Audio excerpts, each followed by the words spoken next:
explore more of the world, engage with others, and embrace global cultures.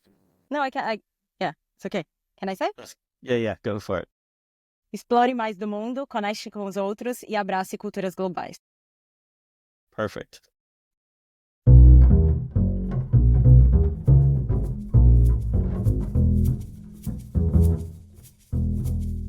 Hello, and welcome to today's Explorers, presented by Explore More. I'm your host, Charles. Today's Explorers is a series dedicated to sharing the inspiring stories and varying perspectives of those who have chosen to seek out life-changing adventure. Now, you may be a seasoned traveler in need of some fresh inspiration, or you may be someone who has dreams of heading out on your very first adventure. The Explore More community share a sense of curiosity about the world and a desire to grow a greater understanding for each other and for the planet. In this series, we'll dive in to better understand what inspires people to explore, how they engage with others, and why it's so important that we embrace the beautifully diverse cultures of the world that we share. While you create your own roadmap, I encourage you to draw inspiration, be emboldened, and learn from the adventure seekers living out the Explore More mantra today. Explore more of the world, engage with others, and embrace global cultures. Right, welcome Cliff and Mon to the Explore More podcast. Nice to have you. Hey, Charles, great to meet you. Really nice being here. I wondered if you could set the scene for us. Where are you calling in from? What can you see, smell, touch? We are calling in from the Sahara Desert in Mauritania, and we're actually just about to head on a big tour into kind of the heart of the Sahara to see the Tenoumer crater and then come back through Erg Makir and then down into Ouadane. So yeah, a big tour. It's probably going to take sort of 4 or 5 days, maybe a bit longer. So we're stocked full of food, water, lots of diesel, and we are surrounded by a lot of sand. We are actually planning to take this conversation from outside, but it's so windy that we ended up hiding inside a car. But yeah, we see a lot of nothingness, but at the same time, we see a lot of everything here. What's the temperature like right now? Is it comfortable? Or? Yeah, it's really nice during the day. It might be around 25, 26 now. And in the evening, it's very pleasant. As long as it's not windy, you are absolutely fine. Brilliant. Great. Well, let's jump into it. Maybe you could start by sharing where each of you are from, sort of your background before you started exploration and when that kind of came about in your life. Sure. You good? Yep. I was born and raised in Brazil. I lived in Argentina, and then I moved to the UK around 7 years ago, something like this. Yeah, I've always been I've always lived in big cities, and yeah, had a very traditional corporate life until few years ago, actually now. That's it. But you, Cliff? Yeah, so I grew up in the UK, not far from, I think, where you're based now, Charles, so in the Peak District. So yeah, very comfortable kind of growing up outside. My parents used to drag me up to the Lake District in the north every year for hikes. So I kind of grew up outside, but then working life took me to London, took me to the big city. And I think that's always been a bit of a tension for me. I think that being outdoors, exploring, that sense of adventure has always kind of called me. And yeah, I've taken sort of big nomadic trips around the world before, but this is kind of the big one. Everything before then was just building up to now. Yeah, I definitely didn't have the whole adventures background. I think that this journey has been a life changer in that sense. But I know we'll talk more about that later, so I'll just save. No, that's great. I think there's a certain point in life when you get hooked onto travel and you can't get enough of it. It's one of the greatest things in life, I think. Very much. How about in your background, did you gain any special skills that you use in your adventures today? Yeah, go ahead. It's funny in a way. I think a big part of the trip, at least from my perspective, was to gain new skills. I've never been... The next thing is probably going to shock people who we're traveling a Land Rover Defender, so the next thing I say is probably going to shock people, but I'm not the most mechanical person. I'm becoming very mechanical because we own a Land Rover Defender. And that's been a really good learning process. You know, let's say, like, I used to work in the city, had a very sort of desk job. So I think a lot of problem solving is probably what I've sort of brought to the trip, and sort of managing people, speaking to people. I did a lot of that in sort of the corporate life. But yeah, probably learning more skills than bringing to the fore. Yeah. And I think that there is an element that sometimes it feels that it's less about the skills you have and it's more about the attitude and the mindset in this. Especially that for us, everything is so new, from the car to the places we are visiting. So I think it's more the attitudes that we bring, and this idea of being a student all the time and being quite humble, actually. And recognizing when we don't know or when we need help. And this has been one of the most amazing things of this experience, seeing how special this overlanding community is. Everyone is always so keen and open to help. And I feel that that's kind of the skill set that we are bringing from our past lives, really working as a team and open up for questions and asking for help whenever we need. I think it also comes from that. I realized that we didn't say we used to work with marketing and marketing consultancy. So there is a lot of problem solving that comes from that type of challenge. Of course, it's very different solving problems for a business as a company versus what we are doing now. But the idea of really unpacking things and trying to find answers, that's what we used to do and still do somehow for a living. So that's what we also bring to the plate. Yeah, no, that's good. And there's an element, I guess, of just diving in and just, like you said, Cliff, like you're not very mechanically inclined, but you'd have to do it. So you just drive in, and it's a nice position to be in, to learn things as you go. So that's really good. I think that point you said of the student mindset and just being humble, realizing we don't know things. And I think the overlanding community, the 4x4 community, the generosity of people in the places we've been to, it's amazing what we've learned by putting ourselves in those positions in a way, and sort of just seeing what comes back. So yeah, we've learned a hell of a lot. And I think we're still at the beginning of what we're going to learn on course of this journey. That's brilliant. Cool. So let's talk about your journey. Where have you explored so far, and sort of what's a brief understanding of this trip, I guess, where you started off and where you've been, where you're heading? Go ahead. Yeah. So we left the UK back in May 2024. We actually started in a different vehicle. We started in a van. For a whole host of reasons, it wasn't working for us. I think we realized we needed a really robust vehicle, and it wasn't robust enough for the trip we wanted to do. And I think we realized one of the biggest things we wanted out of this trip was to go anywhere, not to just be, to the kind of the famous spots. We wouldn't be here speaking from the edge of the Sahara Desert if we were still in that vehicle. And this is what, lights a fuse under us and gets us excited. So even in the first few months of the trip, it was a huge learning experience of what actually this trip was about for us. And what we needed as well, because I think that there is a limit of how much you can try planning and predicting what you need and live an experience like this.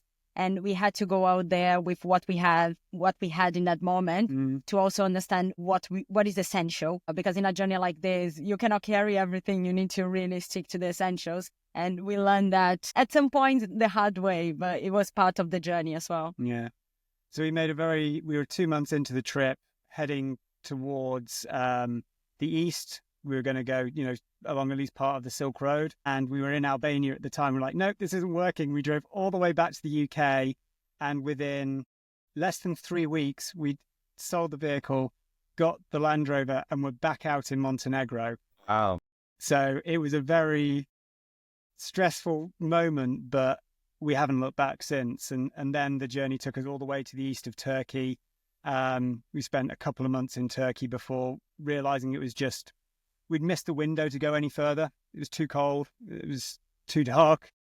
As Mon said, she's from Brazil. She's solar powered. So the no sun, the no heat was not working. And so we turned back around and realized that, well, we've always talked about at some point going to Africa. Actually, we've got the perfect vehicle. It's the perfect time. Let's do it now. And then entered into Morocco. Early Jan. And now we're in Mauritania and going down the west side of Africa to Cape Town. That's really cool. So far on your trip then, is there anywhere that you would recommend to other people to visit for sure? Yeah, I think that there are a few places we fell in love with. I think definitely Eastern Turkey. We spent 2 months in Turkey. We barely scratched the surface, but I feel we are very fortunate for having visit places that are not that common. And the further east we went, the more impressed we were. It was, amazing experience, really beautiful places. People were just incredible. And we had a few interactions in the western side of the country. And people were locals. They were actually quite surprised that we were going further east, saying like, it's dangerous, you know, watch out. Honestly, we didn't have a single situation, and the places, the food, the people, the culture, everything was amazing. So definitely Eastern Turkey, go as further east as you can. That would be our humble piece of advice. I think another place that we were actually quite surprised in a way when we started coming back from Turkey into Europe on our way to Morocco. We spent a few days in Spain. That was just before Christmas and actually during Christmas time. And we went to Gorafe, which is a national park in the south. We didn't have many expectations and it just happened. We are not really planning to do the journey the way we did. And it was a very special place. It was beautiful. We spent Christmas Eve there with no one because I imagine that everyone was home with their families. So we had the whole place to ourselves and it was stunning. I haven't had the chance to travel so much in Spain before. And if the whole of Spain is like that, I want to spend a whole year traveling Spain because that was really magical. Am I missing a highlight? I think the other highlight was Montenegro for us. It was just, I love the mountains. Funnily enough, now we're in the Sahara. The desert is giving the mountains a hard run for its money. I'm kind of falling in love with the desert. So, but yeah, the mountains in Montenegro and that sort of the border with Albania, the accursed mountains, is incredible. It's funny. I think just listening to your answer and thinking, back to our experiences, I think my recommendation for people if you're curious about a place, go, because I think you'll be surprised at the reality versus the picture the news gives us. Mauritania, it's still, I think, there was a terrorist attack, I think back in 2008, and it's still kind of on people's radar. And funny enough, my mum said, "Oh, I've just heard about the terrorists in Mauritania. I'm now worried." And we've been talking to lots of travelers in Mauritania. Everyone said it's fine. And honestly, the warmth and hospitality of the people here, we've only been here maybe a week. It's blown us away. So amazing. So I think if you're curious, if you've got an itch to scratch or somewhere, go. And I think you'll be surprised about the reality. Yeah, there's always something special to see and experiences to have. And I just want to add one more to that list because it's a very recent one. The Sahara is incredible, absolutely incredible. So I think that this is such a unique experience and place in this planet. And if people have the chance to go, and if you can go to the heart of the desert and spend nights there, do it, because it's an experience that I struggle to compare to anything else. Actually, earlier today we were talking about how much the desert sometimes feels like the ocean. We are divers as well, and you cannot fight it. You need to go with it, and you feel so small, but at the same time, you feel so embraced. Is an amazing experience. I'll definitely recommend Sahara for anyone. Yeah, I can attest to that too. I grew up in Mali, West Africa, so many trips up to Timbuktu and childhood memories of camping out in sand dunes and things like that. So I totally get you. It's incredible. But let's get back to you said you had a vehicle first, but then you switched to a Land Rover. Maybe you could give just an overview of your rig, like what age it is, any modifications you did. Obviously, you switched vehicles pretty quick, so how did you find it as well in that time? I think in terms of context, the vehicle we had before, the van, we built. It wasn't us. We worked with people to build the van. And we did everything the way we wanted, the way we thought we needed. And so it was a very long journey.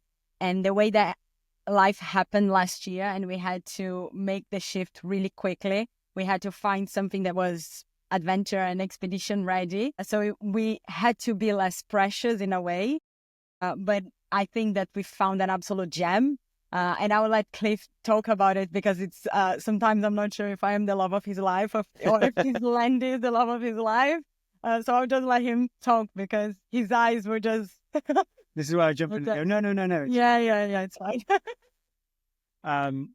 So it's a 1997 Land Rover Defender 110 300 TDI. It was actually rebuilt from the ground up and about 10 years ago, 10 years ago, by a guy who actually then did a big trip to Morocco.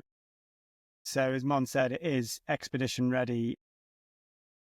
It's got an underslung water tank. It's got an additional fuel tank. It's got a winch. It's got a complete camper setup inside, pop top roof, which is down at the moment because it's so bloody windy and we need to turn the vehicle around so it doesn't blow away. And I think what's been really good is that all the stuff that we need for outside is actually in outside boxes. So like all of our, tools, all of our cooking equipment, it's all outside and ready to go. So our inside is really our home, and then the outside is not impinging on that in any way.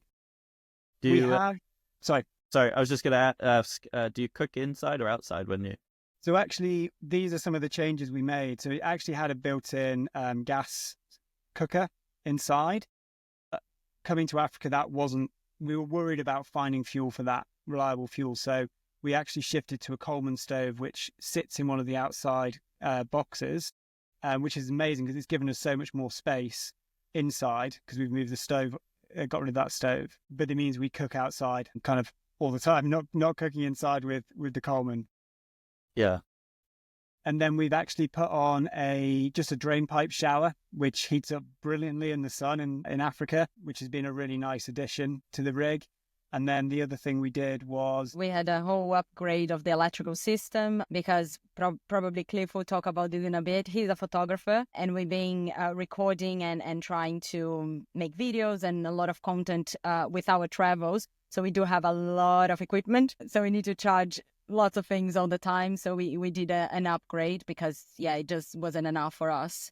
But I think that was it. Yeah, I think they're the change we made. I mean, it was so ready to go. It was kind of tweaking at the edges just to make it right for us. But the guys who converted it 9-10 years ago, it shows how thoroughly they thought through everything because it's all exactly what you want it to be. And I think the robustness of it, because it still hasn't really missed a beat at all. And one cute thing about this vehicle, I feel maybe this happens with all Landers and all Defenders or all the vehicles, but we feel that we are kind of the guardians of this vehicle for now. It doesn't feel like it was just a financial transaction when we are buying the vehicle from the previous owner. We are actually in touch with them still, and we kind of know the names of the previous owners, got this vehicle. The guy gave us a box, quite a big box, with all paperwork you can think of since 1997 of everything that has been done to this vehicle, because it's like it's a journey. Yeah. And we just feel so lucky actually to have this now. Hopefully it will be with us forever. Who knows what will happen in the future, but if we ever sell this vehicle, we're going to give the box as well because it's just part of it in a way. That's special, yeah. It is. All the memories, they had with the vehicle, and now you're continuing that. That makes a lot of sense. I think we're the 8th or 9th owner of the vehicle since 1997. And wow. I think just this huge box is quite weighty with just all the paper, all the receipts of everything that's been done to the vehicle. You can just see the care that's been taken of it since that day. So, we're in charge at the moment. We're trying to take as good care of it as we can. That's brilliant. You talked earlier, Mon, about efficiency and sort of bringing on the essentials. Are there 5 pieces of equipment that you always travel with that you wouldn't live without? Yeah, I think that those things are always changing because we keep evolving. Nowadays, I would say that probably styling is very high on that list. We actually already had the equipment before and we didn't realize that it would work in Africa, but actually it does. And that has been very helpful, especially as we spend so much time in the desert. I think that one thing that I always had is so simple, but it's a little broom, kind of a brush that we use. And honestly, again, traveling in the desert, that's a vital piece of equipment. It's just that the land is just so full of cracks. It doesn't see really well. So we drive and we just get like dunes inside the car. That's the way it feels. Probably saying, sorry. I was just wondering, on your Instagram, I think I saw, wasn't there a picture of like some magnet that got all Yeah, metal yeah. attached to it as well? We Yeah. have, yeah. That's actually a really cute thing. Yeah, it's still here actually. You can see Wow, the black yeah. stuff. This is just like a magnet to hold cables, nothing really special. But in the last few days, we are driving in Mauritania by the, I don't know, I cannot. I know train. Yeah, thanks. Mm. And it's just the magnet attracts everything. So we Wow. just got lots of it inside the car as well. They are really handy. I think talking about, I mean, obviously, like my camera gear is super vital for me, but I think actually the things that help you charge those things efficiently has been really useful. Actually having power adapter 12 volt. Power delivery. Yeah, power delivery, these. Oh, right. So we don't even need to turn on the inverter for things like charging a laptop or anything like that. And a really good power bank, those things where you can just minimize the strain on the system and ideally charge those things when the sun's high in the sky and then you've still got more power without taking it away from the battery. I think those have been really useful additions. Yeah. And we've got a Landy, so our toolbox, it's an ever-growing one. We just have tools and spares and fluids and things everywhere. But yeah, I think that one. What about, I've been working on sort of a expedition checklist that I can hopefully provide on the website at some point so that people can just have a place to start. But what about like with this journey going to Africa, did you pack anything that was for winter, or are you just shorts and t-shirts all the way? Because that's something to consider too. If the weather's not going to change drastically in Africa, but I didn't know if you packed those things as well. Yeah, the thing is, we are coming from Europe and Turkey. So we had, well, to be fair, it wasn't even winter, but we had below zero temperatures for a few days. And the clothes that we have, it's kind of the same set. What we do is that we have a cargo box and we have our winter versus summer set in a way. But funny enough, especially in the desert, we had quite a few cold, especially nights. We still have all our bedding. When we were in Turkey at some point, we were so cold that we ended up buying like a proper blanket, which was the best investment. And we still have it. I think that for another few weeks, we'll still use. And then I don't know exactly what we are doing with it. I think that when it comes to cold, it's something that I learned with Cliff because I come from Brazil. Like you don't really have winter clothes in Brazil. It's less about having very warm stuff and it's more about having possibility of layering up. That's the way I survived, and that's the way we travel essentially. I mean, in Eastern Turkey, you would sleep with what, 3-4 layers? Yeah, I had points that I had literally 3 or 4 layers in every single part of my body, and I was still cold. But it's so funny how the kind of does change, because I think if you'd asked us when we were in Eastern Turkey, the blanket would probably be on top of that list. Yeah. Now the blanket's kind of relegated to near the bottom. Yeah. I think the other actually key piece of kit and another upgrade we made to the vehicle coming to Africa was water filtration, because before that we had a very simple system which was not have held up to being in Africa, and now we have a full filtration system basically from in the underneath tank to where it comes out of the tap. But we've also got a lifesaver. So we've got 2 basically bulletproof filtration systems for water. And I don't know what we would do without that. I think it's absolutely vital. No, totally. The filtration system, I don't know if it's a help or not. You paid for it. It's not that someone gave it to us. But we bought Aub filter. It's a German brand. Really good reviews. And we know a few travelers that have it as well. We end up actually accidentally, we filter everything twice anyway, because the lifesaver is very handy for us as a easy access water source. So we often fill the lifesaver from the tank. So it goes through the whole Aub system, then the lifesaver. And I think that given the sources of water we've had since we arrived in Africa, I'm very glad we have what we have. Yeah. You probably got cleaner water than I do here in Nottingham, but that's brilliant. I'm not that sure, but so far so good. So far we haven't been sick. Yeah. Great. Well, we're now jumping into the more reflective questions. So what inspires you to explore more? I think for me, it comes from many, many sides. I think that for a very long time, I lived the life the traditional way, in a way that the checklist, a certain age, you do this, do that. And it's for no reason. My parents, they have always been so open-minded and even like encouraging me to do the things I wanted. But I think it's just the society and the way we grow up. Everyone is doing those things. So you just expect that that's the order of the elements. And few years ago, or many years ago, I don't even know when that started, I just started realizing that maybe that checklist wasn't 100% right for me. And I feel that nowadays, seeing people that are living their lives whatever way they want, and it's not only about traveling, it can be really anything, but really seeing people that are just going out there and trying whatever makes sense for them. This is really inspiring from me. And yeah, there was a video. I always mention that example because for me it was a very, very clear moment. Actually, I don't remember the name of the guy, but it's this guy that cycled all the way from the US to the south of Argentina. It took him very long time, and there was this video on YouTube. It's not a long video, but someone asks him like, "Why are you doing this?" And his answer is, "I want to be 80 years old and feel exhausted because I live life."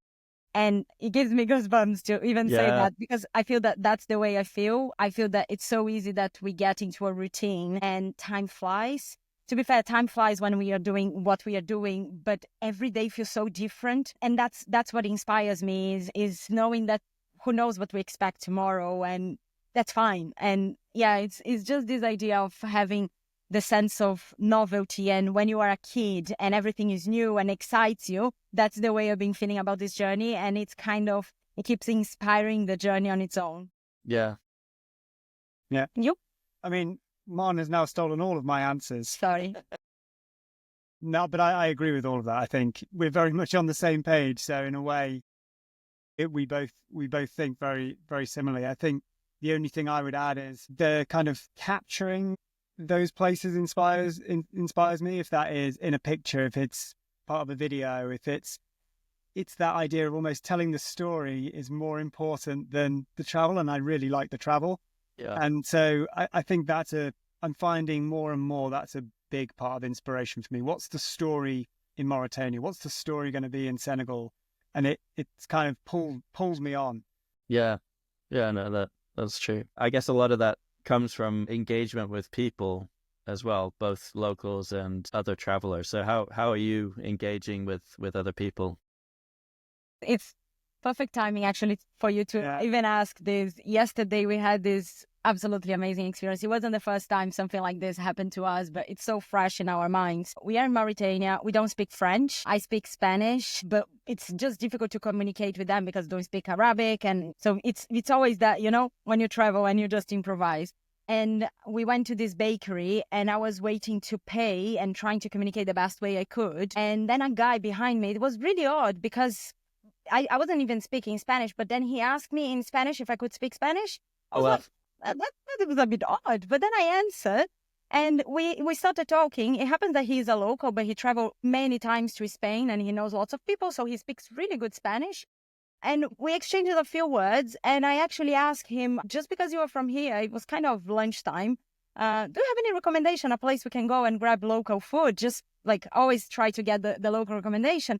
And then he said, just a second. He was paying and then he said, come to my place. I was like, what do you mean? Anyway, long story short, we ended up spending the whole afternoon at his house with his family, eating their food, like literally with them, like on the it was just amazing. And yeah, and I think that it wasn't the first time we had experiences like that in other countries. It is so incredibly fresh in our minds, to a point that this morning we went back to his place to get water because we couldn't find water anywhere else, and knocked at his door like, hi, can you help us? And he was absolutely happy to help. And yeah, so I think that it's always just like, it's the smile, is the openness, is trying not to feel scared, which can be tricky sometimes depending on where we are. I think is, don't shoot, disarm yourself when you are out there, because we've been lucky, and I'm sure that could be situations that don't end well, but honestly, we didn't have a single interaction that wasn't good, and the majority were really great. And I think those words are easy to say, but it's very easy to revert to type and go, or maybe this isn't safe, or maybe I'm a target for something. And you do have to constantly challenge yourself to disarm yourself. And I find anyway, I think you can always approach situations with a smile, but even deep down, you're like, but is this going to end okay? But I think we are learning and relearning how different things operate outside of the Western world. I think, the generosity of people who have very little and who, or they don't want anything in return. They just want to connect with you is amazing. And I think it floors us every time. Absolutely. And this is, of course, for thinking of the places we visit. And on the other side, more and more, we've been trying to connect with other travelers, especially people that are in the same area, but to be honest, everywhere, because it's just like everyone is so keen to share their experiences, to help each other. And it's so nice when we get to meet people on the road. We are actually waiting for other overlanders to arrive here later, and we're going to travel in the next few days together. Yeah, I'm sure you know them, Charles, but we're meeting Louis and the Rover, Patrick Yeah, and Laura, and we're heading to the crater with them. Oh, wow. Okay, cool. Yeah. So we've been trying to connect with people. Probably Instagram is probably the main source of connections in a way. But we always say that, like, if someone is hearing this or watching whatever, just message us. We are always very keen to connect. And as I said in the beginning, we've been lucky that so many people helped us. And if we can help people in any way, like, we are more than grateful for being able to do so. Yeah, that's great. It's wonderful when I do these interviews, making the comparison to when my parents went on their trip in 1977. And there's just continual trend of common themes. People are nice, people are friendly. I mean, the book they wrote is called Strangers Like Angels. It's the realization of that continues throughout history, which is really good. It is, yeah. And then even equally, other travelers you meet, I'm sure some of them you'll be lifelong friends for a long time. Or with the case of my parents, they lost touch with a couple that they traveled with, but then 40 years later, they reconnected and just all the memories came back and they were able to sort of bond over that shared experience again. So that's really cool. Yeah. I'm actually reading at the moment The First Overland. Oh, yeah. By Tim Slasser, which is fascinating. I saw the Netflix documentary, The Last Overland, which I thought was brilliant. But it's amazing I think exactly what you're saying, like deep down, like our DNA, what it means to be human doesn't change. And actually, I think that kindness, that wanting to understand other cultures, other people is, it's something that everybody wants to do. Yeah. And I think it's even more important nowadays because it's just so easy that we create a picture of places based on what media is saying, based on a handful of awful experiences that sometimes happen, but those experiences can happen anywhere. But in general, the majority of people, when we visit a country, is just so amazing, so special, but you don't know that until you travel. So that's I think that it links to what Cliff said earlier in terms of recommending people. If you are curious about something, just go and allow yourselves to connect with local people if you can, in whatever language. We had situations in the past that we couldn't even speak the same language, and even if it's just a smile and whatever, smile is a universal language. We learned that. That's great. Yeah. Well, I think you've answered my other question, which was the importance of embracing global cultures. So we'll move on to the next one.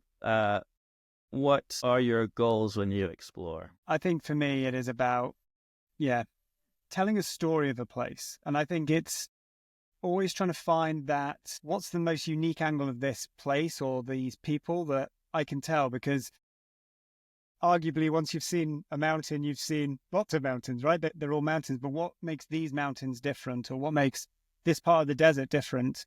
So I think it's finding a story that I really connect with, and that might be a single picture, it might be a series of images, or it might be a little video. But I think it's about stories for me. Yeah, for me, there is also an element of being in the moment and like leaving all the anxieties and everything behind. And that's probably a very personal thing even to share, but I've always been quite an anxious person and a bit of a control freak. And there is no way you can control things when you travel in this way, at least. And so for me, a big goal is, there's a big element of personal growth. And I think that is is one of those that you don't notice on a daily basis, but then you look back and you're like, whoa, I really changed, and I really, evolved in a whatever way. So yeah, for me, there is a lot of the being present. Yeah. I think you touched on, growth is another thing. I think that's a big goal from this is I think we'll be really disappointed if we go back the same people that we left. Like we want to go back changed. I think it's impossible. We already changed so much. We just don't realize that. It's life-changing adventure. Exactly. Brilliant. You must have talked about a couple of them already, but like two-part question. What are some challenges that you've experienced, and then maybe what's been one of the most meaningful experiences you've had? Yeah, I think that answering the challenge one is very easy for us. It was the change of vehicles. We are actually talking about this a couple of days ago, that sometimes when you are leaving a situation and something goes wrong, and things go wrong all the time, especially in the land, things will go wrong. And in that moment, it feels like, whoa, this is the end of the journey, and it's catastrophic. Like days later, weeks later, you might not even remember.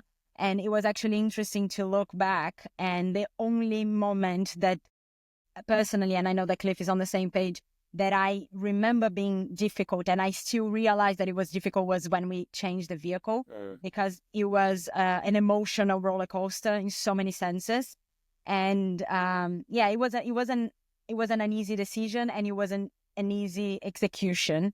But it was, again, part of the journey. And I think that we don't realize how much that experience actually changed us, made us grow so much as travelers as well. So for me, that was by far actually the only challenge, I would say, real challenge. Yeah, that's true. And on that meaningful moments, I think there's been so many in a way, like at a personal level. I think to your point, like it does feel like we've changed quite a lot on this journey, and we're continuing to change. And I think that's really meaningful.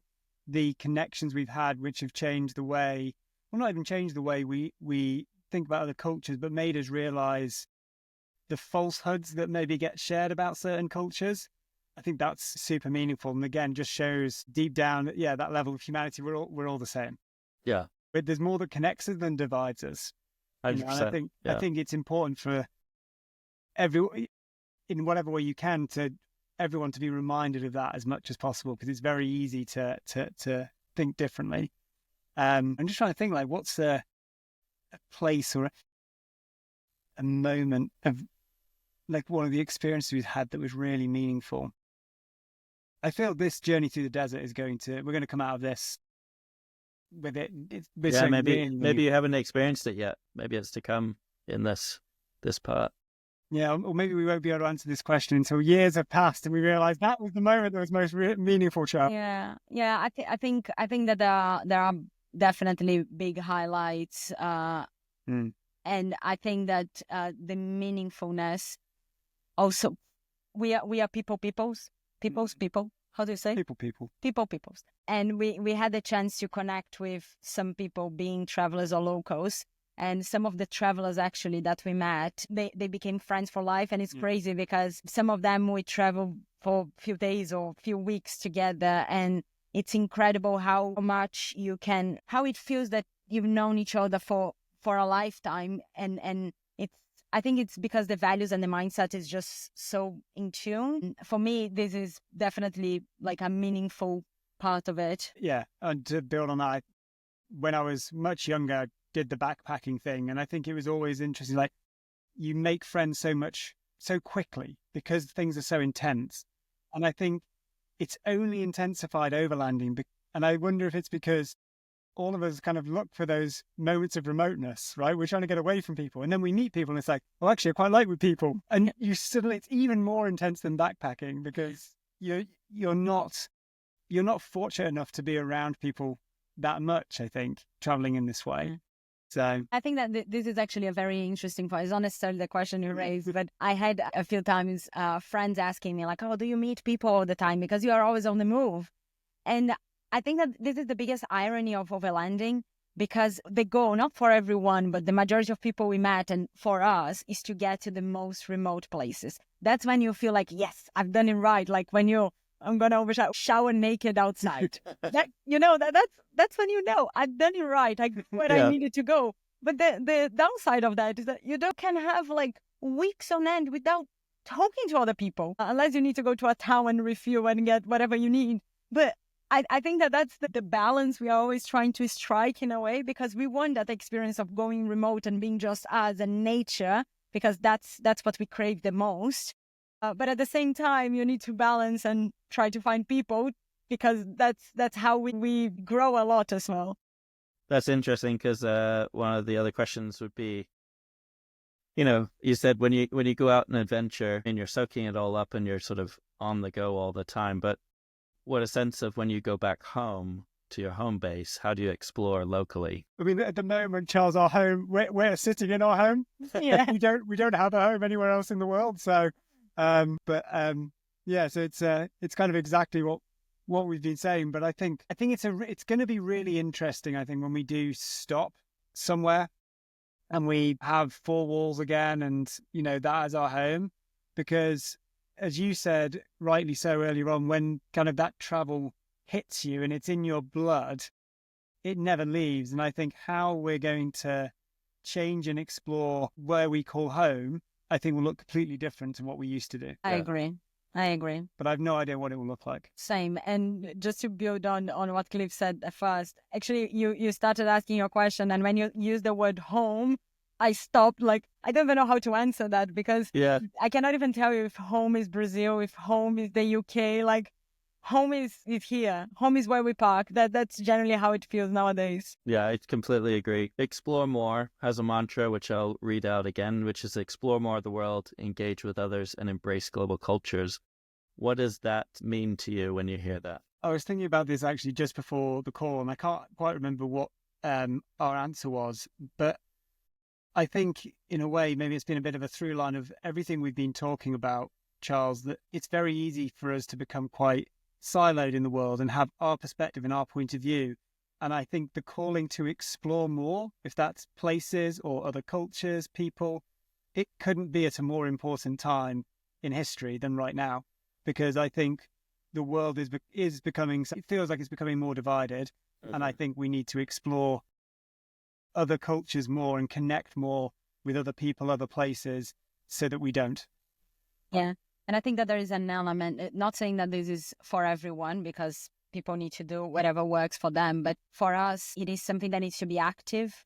It's not just being open to whatever life brings. I think it's going out there and exploring and making it a conscious choice, because there is an effort behind doing what we're doing. It is a privilege, but there is also a massive effort. But the idea of doing everything that Cliff was saying and the whole mantra is a big feel for us. Brilliant. Great. So last question would be, what advice would you give to others who are seeking life-changing adventure? Classic. If you want to do it, just go and do it. There is always a reason not to.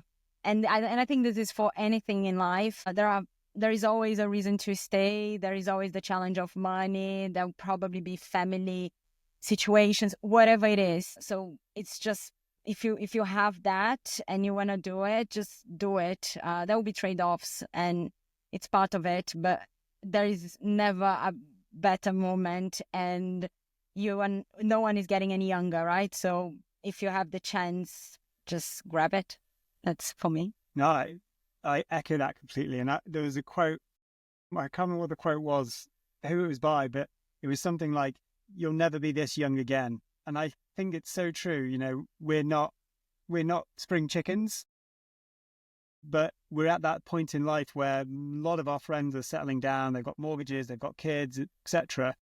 And it's like, oh, well, no, maybe we shouldn't do this. We should probably be doing that. But actually, if we're going to do it, maybe we're better to do it now than when we're 80 or, retired. So let's do it. And hey, who knows? Maybe we'll do it at 50, 60, 70, but it might look different. And that would be exciting too. But be able to do it now and still do it in this kind of vehicle, in this kind of way, it felt like too much of an opportunity to let go. And going back to the change of vehicle, is like with those, we almost were like, well, do we just throw in the towel and go back because this isn't right?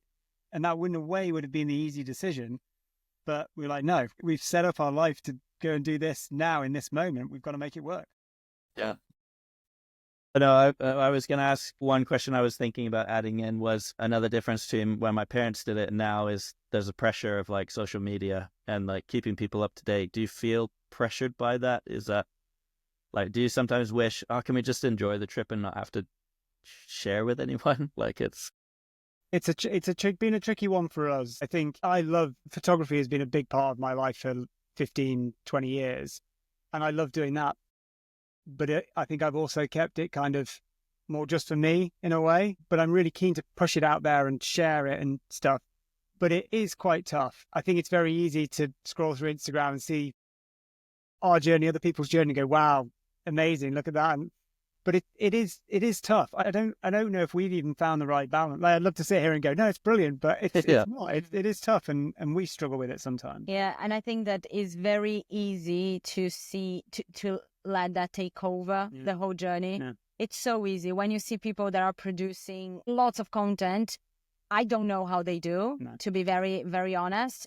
We've been talking about this a lot, and actually we are reframing a little bit even the way we produce the videos. There's a time element in how we want to do it, but also the content we want to put there, because we want it to be more personal. We want it to be real. We don't want to be just the beautiful video with the beautiful scenes, which is amazing and it's super inspiring, but we want something that is a bit deeper in a way. And I think that translates a lot into social media. You can easily spend the whole day preparing posts, stories, looking at other people, getting inspiration, and then you forget to go out there and visit the desert and what you really want to do. So for us, it's been a big journey of rebalancing. The biggest irony probably is that none of us were in social media at all before this. So it's not even that we are learning how to do the traveling bit in social media. We are learning how to use Instagram at the same time, literally.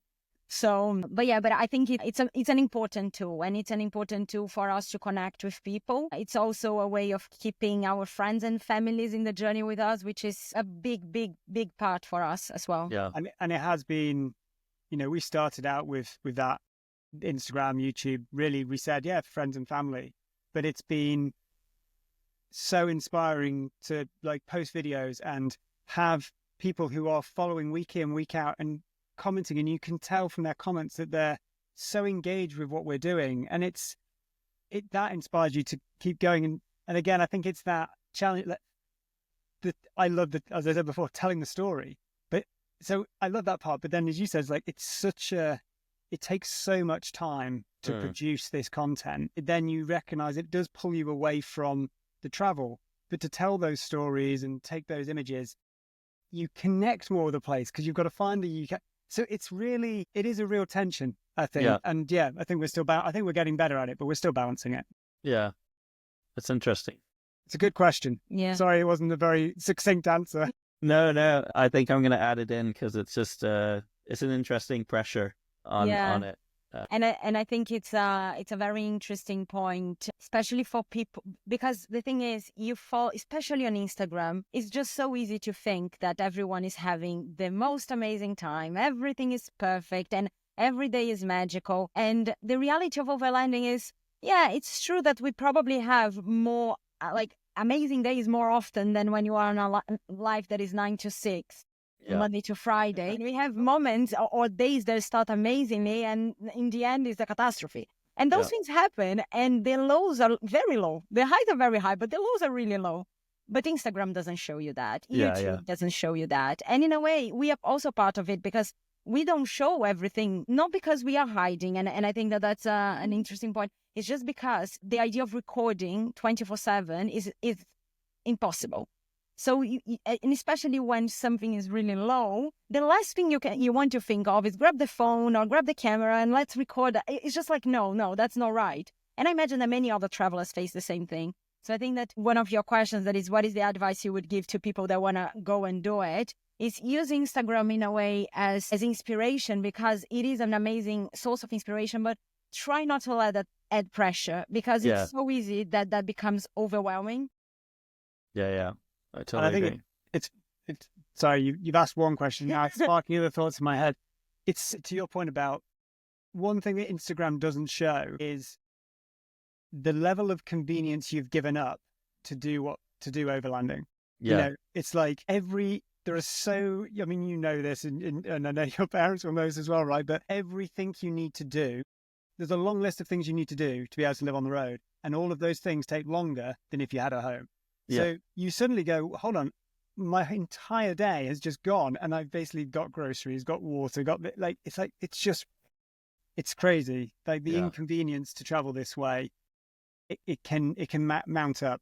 Yeah. Instagram doesn't really show you that. Even if it's like, we're getting water, here's a 5-second video of us getting water. It's like, oh, wow. Especially, and it's interesting because this is the format that both YouTube and Instagram, they invest a lot, is the short media, right? It's the short. So then you get a video that is like 15 seconds of getting water or 15 seconds of having a shower. And you don't realize that actually that thing took you like 3 hours. And still recording, you can add another half an hour there because there is the whole setup. And you don't see that. Yeah, that's true. It piles up. But we love it. We genuinely love this life. But it's, I think to your question of, it's like the Instagram filter. It shows a reality. It does not show reality. Yeah. Brilliant. Well, thank you very much for being on the show. How can people continue to follow your adventures? Well, firstly, thanks for having us on the show. It's been an absolute pleasure speaking to you and sharing a little bit of what we do.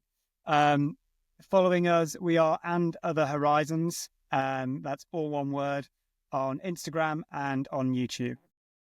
Brilliant. All right. Well, thank you, Cliff. Thank you, Mon. Thank you, Charles. Bid you farewell and good luck with the Sahara Desert. Thanks, Charles. Thank you. We need it. Much. Hey, thank you so much for watching the show. If you want to share feedback, please hit the comments below or head over to exploremore.com/feedback for more information.